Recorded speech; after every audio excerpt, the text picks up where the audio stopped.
बघा cervical mucus method, याच्यामध्ये काय केलं जातं, सर्वायकल जे म्युकस आहे त्याची कॅरेक्टरिस्टिक चेंज होतात ज्या ओव्हुलेशनच्या दिवशी, त्याच्यानंतर ओव्हुलेशनच्या नंतर त्या काय चेंजेस होतात ते आपण बघणार आहे.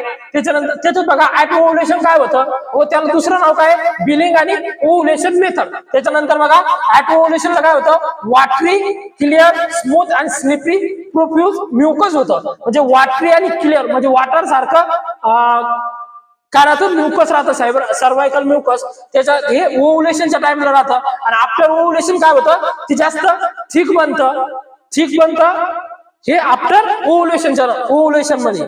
त्याच्यानंतर बघा सेक्शुअल अबिस्टन्स, म्हणजे याच्यामध्ये काय करायचा, सेक्शुअल इंटरकोर्सचा त्याग करायचंच नाही. सेक्शुअल इंटरकोर्स हे झालं सेक्शुअल अबिस्टन्स. त्याच्यानंतर बघा क्वायटस इंटरप्टस व विड्रॉल मेथड, म्हणजेच ज्या टाइमला इजॅक्युलेशन होतं त्यावेळेस काय करायचं, जे सेक्शुअल इंटरकोर्स करतो आपण ते काय करायचं, आउट करायचं, विड्रॉल करायचं. त्याच्यानंतर बघा लॅक्टेशनल अमोनिया मेथड, म्हणजे याच्यामध्ये काय होतं, जर का एखादी लेडीज ही प्रेग्नेन्सी झाल्याच्या नंतर बाळाला जन्म दिल्याच्या नंतर 6 महिने त्यांना प्रेग्नेन्सी राहत नाही, कारण लॅक्टेशनल अमोनिया मेथड ही काय नॅचरल मेथड आहे. त्याच्यामध्ये आपण काय होतं, जी बाळाला दूध दिलं जातं त्याच्यामुळे ते काय होतं, प्रेग्नेन्सीला प्रिव्हेंट करतं 6 मंथ. 6 मंथ पर्यंत ते